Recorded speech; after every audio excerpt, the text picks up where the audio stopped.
விஜய் வீட்டை விட்டு வெளியே வா. விஜய் பணியூர் விட்டு வெளியே வா அப்படின்னு சொல்றவங்களுக்கு என் வீடு எதுன்னு தெரியுமா? சந்தோஷமா வாங்கிக்கங்க, எல்லாம் உங்க பணம் தான். வாங்கிக்கிட்டு அவங்க காதிலே விசில ஊதி அனுப்புங்க. அவங்க செவிலே விசில ஊதி அனுப்புங்க. எங்க ஓட்டு எங்க உரிமை. என்ன மாதிரி தனியா என்ன மாதிரி சொந்தமா ஒரு கட்சி ஆரம்பிச்சு 1% அட்லீஸ்ட் 1% வாக்கு வாங்கி காட்டுற அந்த தில் இருக்குதா, திராணி இருக்குதா? அவருடைய அண்ட புழுகு ஆகாச புழுகு என்ன தெரியுமா? பெண்களுக்கு பாதுகாப்பு தமிழ்நாட்டில் எங்க போனாலும் கொட்டி கிடக்குதான்.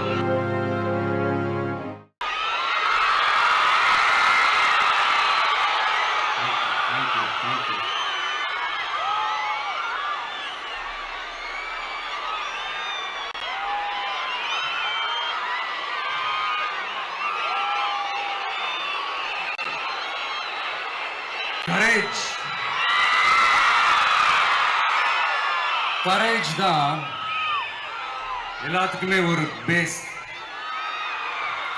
கரேஜ் தான் எல்லாத்துக்குமே ஒரு பவர். அப்படிப்பட்ட அந்த பவர் எதிலிருந்து ஆரம்பிக்கிறது தெரியுமா? நம்மள அண்டர் எஸ்டிமேட் பண்ற நேரத்துல, நம்மள ஒரு ஏளனமா பார்க்கிற நேரத்துல நம்ம யாருன்னு ப்ரூவ் பண்ணி காட்டணும்னு ஒண்ணு தோணும். நம்ம யாருன்னு காட்டணும்னு ஒரு உத்வேகம் ஒண்ணு வரும். அப்படி ப்ரூவ் பண்ற அந்த பாயிண்ட் எதுல இருந்து ஸ்டார்ட் ஆகுது தெரியுமா? எந்த விஷயத்துல நம்மள கிண்டலும் கேலியுமா பேசுறாங்களோ அதே விஷயத்தை வச்சு நம்ம அது ஒரு பாசிட்டிவா மாத்துறதுன்னு ஒண்ணு இருக்குல்ல, அதே விஷயத்தை வச்சு நம்ம அது ஒரு ஃபயரா மாத்துறதுன்னு ஒன்று இருக்குல்ல, அங்கிருந்துதான் அந்த பவரே ஸ்டார்ட் ஆகும். அப்படிப்பட்ட அந்த உண்மையான அந்த பவரை சொல்ற அந்த பாயிண்ட்ல இருந்து ஆரம்பிக்கலாமா? விஜய் வீட்டை விட்டு வெளியே வா. விஜய் பணியூர் விட்டு வெளியே வா அப்படின்னு சொல்றவங்களுக்கு என் வீடு எதுன்னு தெரியுமா?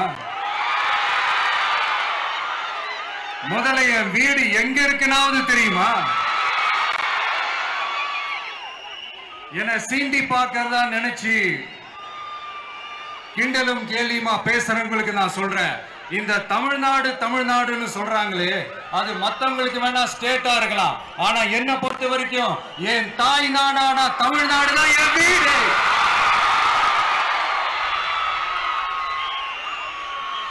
என் வீட்டுல மொத்தம் எத்தனை பேர் இருக்காங்க தெரியுமா?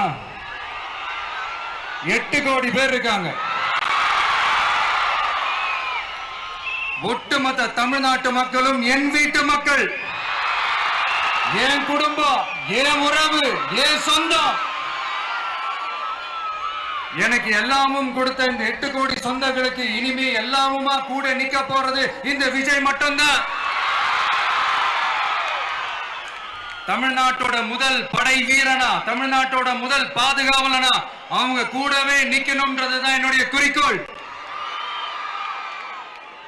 உங்ககிட்ட ஓட்டு கேட்டு மட்டுமே வரல, உங்ககிட்ட நீதி கேட்டும் வந்திருக்கிற. ஆக்சுவலா உங்களுக்காக நீதி கேட்கறதுக்காக தான் நான் அரசியலுக்கே வந்தேன். ஆனா இன்னைக்கு நான் உங்ககிட்ட நீதி கேட்கறதுக்காக வந்திருக்கிறேன். இந்த விஜய் என்னங்க தப்பு பண்ணா? தன்னை நேசிச்ச தன்னுடைய மக்களுக்காக அரசியலுக்கு வந்தா அது ஒரு தப்பா?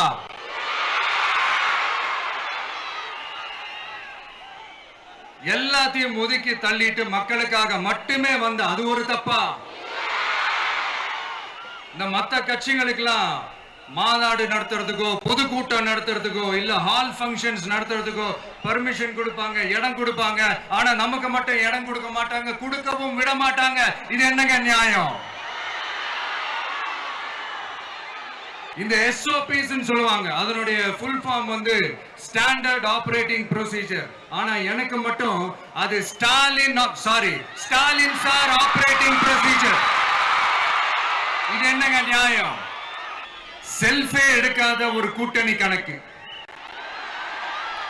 செல்ஃபே எடுக்காத ஒரு அறத பழைய அரித்மேட்டிக் கணக்கு இதெல்லாம் வேலைக்கே ஆகாது. ஆணித்தரமா அடிச்சு சொல்றேன். அப்புறம் இந்த காசு கொடுத்து ஓட்டு வாங்கிடலாம்னு கனவு காண்றாங்கல்ல, அதுவும் இந்த விஜய் வந்ததுக்கு அப்புறம் நடக்கவே நடக்காது. வண்டி வண்டியா கொண்டாந்து குட்டுவாங்க. 1000, 2000, 3000, 4000, 5000 சாமி மேல சத்தியெல்லாம் வாங்குவாங்க.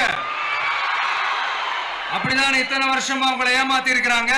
வாங்கிக்கங்க, சந்தோஷமா வாங்கிக்கங்க. எல்லாம் உங்க பணம் தான். வாங்கிக்கிட்டு அவங்க காதிலேயே விசில ஊதி அனுப்புங்க. அவங்க செவிலியே விசில ஊதி அனுப்புங்க.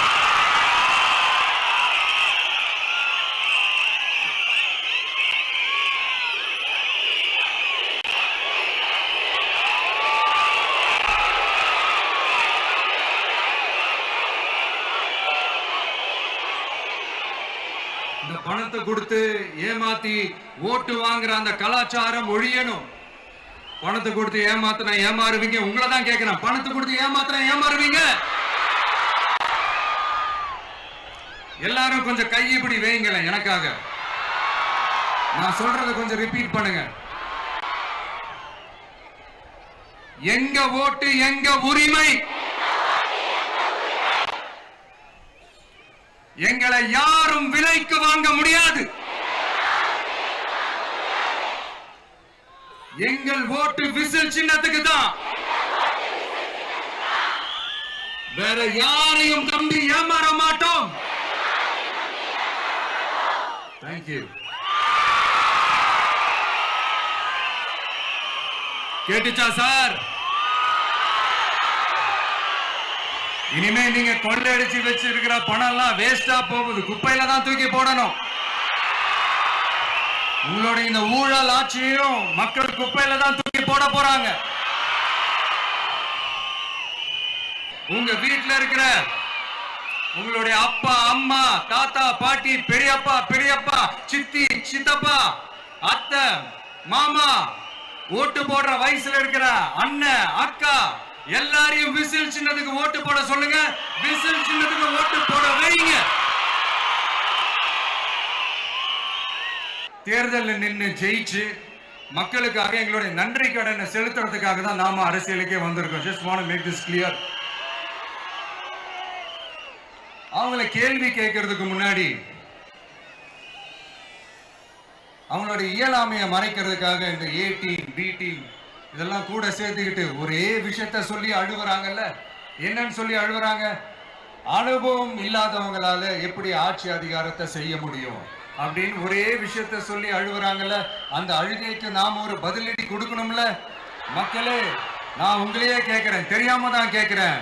இந்த அனுபவம் அனுபவம் அனுபவம்னு சொல்றாங்களே, அதிகாரத்தை வச்சு மக்கள் பணத்தை கொள்ளையடிச்சதை தாண்டி வேற ஏதாவது கொம்பு முளைச்ச பெரிய அனுபவம் இவங்களுக்கு இருக்குதா? அடுத்தவங்க ஆரம்பிச்ச அரசியல் கட்சியில, அடுத்தவங்களுடைய அட்ரஸ்ல அரசியல்வாதிகளா இருந்துட்டு இருக்கிற இவங்க எல்லாருக்கும் ஒரு சவால்.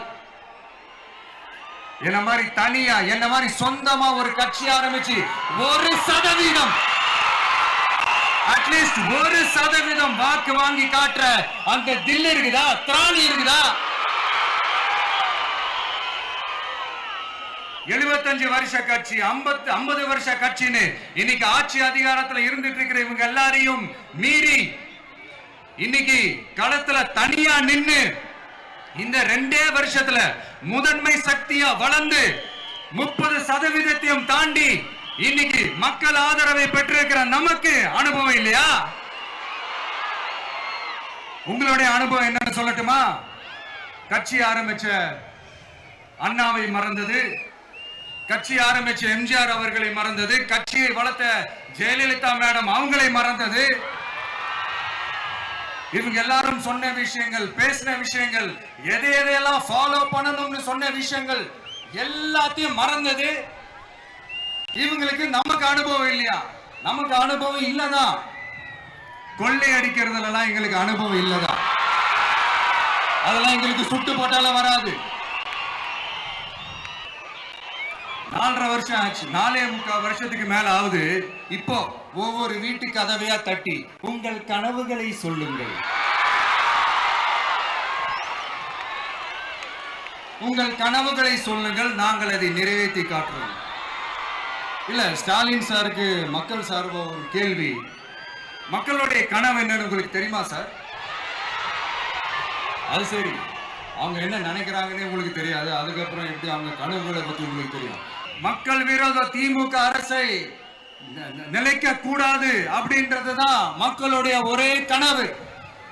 100% தூய சக்தி டிவிக்கு ஆட்சி அமைக்கும். அதுல உங்களுடைய கனவுகள், உங்களுடைய ட்ரீம்ஸ் எல்லாமே ஃபுல்ஃபில் ஆகும், நிஜமாகும்.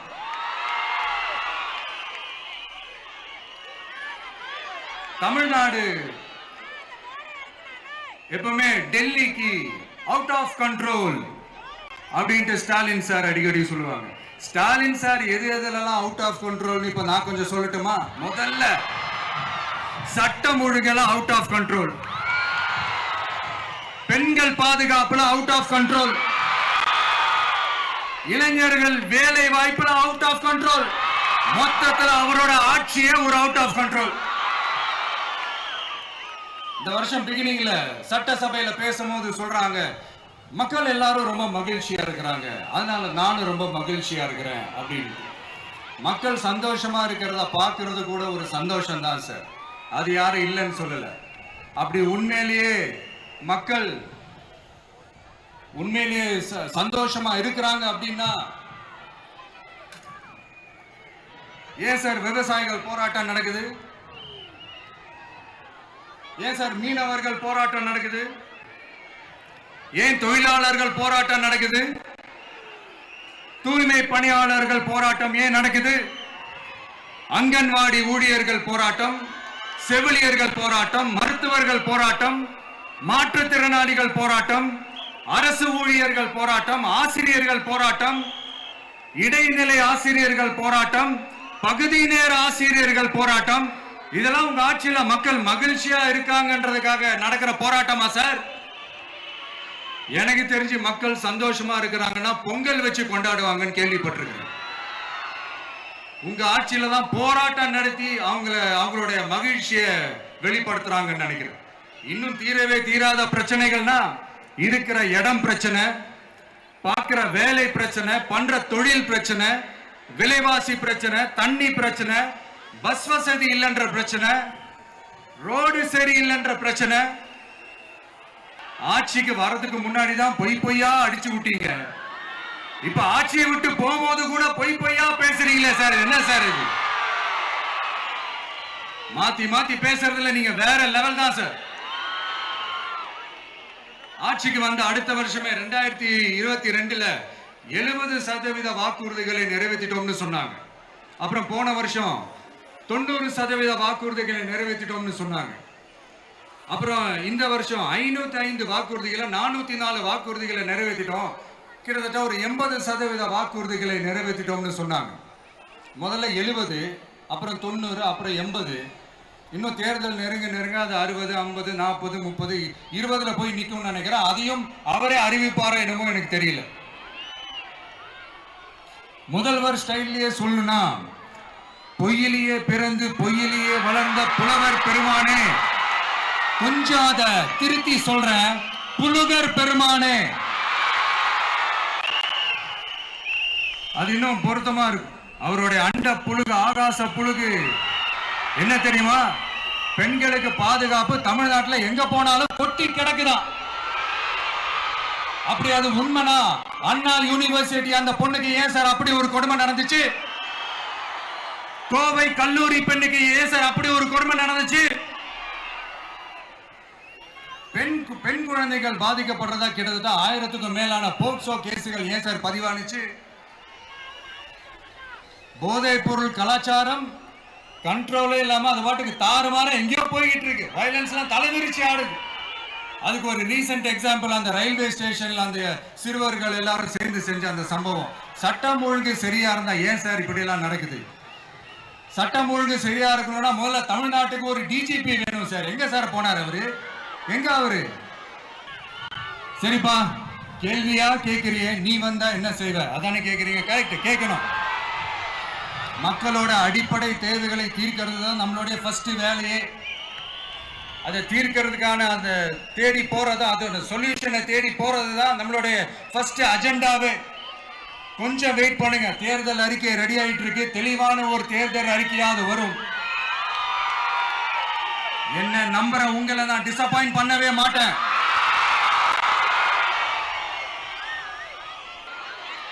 இந்த சும்மா ஆட்சிக்கு வரணும்ன்றதுக்காக இந்த நடைமுறைக்கு சாத்தியமே இல்லாத இந்த மாதிரி விஷயங்கள் எல்லாம், வாக்குறுதிகளை நான் என்னைக்குமே கொடுக்கவே மாட்டேன். அதே மாதிரி ஆட்சிக்கு வந்ததுக்கு அப்புறம் கூட அவங்க அது தரல, இவங்க இது தரல அப்படின்லாம் பம்மிக்கிட்டு இல்லாம உங்களுக்காக எந்த எக்ஸ்ட்ரீமுக்கும் போய் நான் போராடவும் தயாரா இருக்கிறேன். அதனால நான் மறுபடியும் இதை நான் ரிப்பீட் பண்றேன். இவ்வளவு நாள் இதை நான் மட்டும் தான் சொல்லிக்கிட்டு இருந்தேன். இப்ப களமே சொல்லுது, ரெண்டே ரெண்டு பேருக்கு நடுவுல தான் போட்டியே.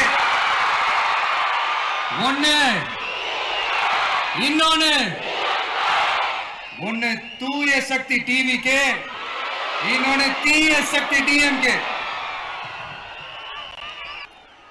இங்க மக்களை விரும்புற விஜய் வேணுமா, இல்ல மக்கள் விரோத ஆட்சி நடத்துற ஸ்டாலின் சார் வேணுமா? அவ்வளவுதான் இந்த தேர்தல். இதுக்கு நடுவுல வேற யாருமே கிடையாது. புரியுதுங்களா உங்களுக்கு? என் நெஞ்சில் குடியிருக்கும் சேலம் மக்களே,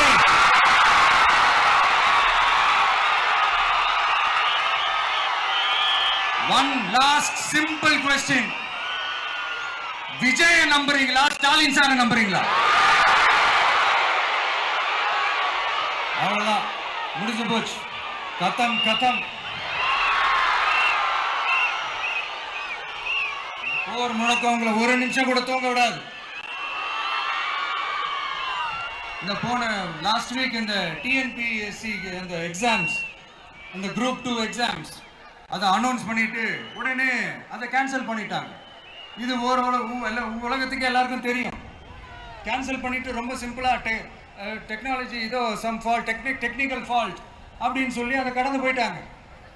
இத்தனை வருஷமா ராத்திரி பகலமா கஷ்டப்பட்டு படிச்சு எப்படியாவது நமக்கு அந்த வேலை கிடைக்காதான்னு அந்த எக்ஸாம்ஸை ஃபேஸ் பண்ண வந்த நம்மளுடைய தம்பி தங்கைகள் எவ்வளவு ஒரு மன உளைச்சலுக்கு ஆளாயிருப்பாங்க. அதை யாராவது யோசிச்சு பார்த்தீங்களா?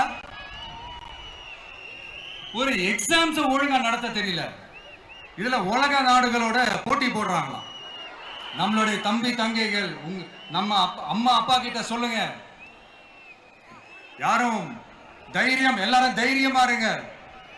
வரப்போறது உங்க ஆட்சி, நம்ம ஆட்சி.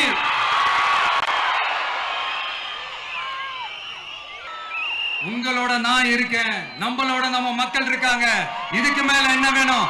கான்பிடென்டா இருங்க, நல்லதே நடக்கும், வெற்றி நிச்சயம். மீண்டும் சந்திக்கும் வரை நன்றி, வணக்கம்.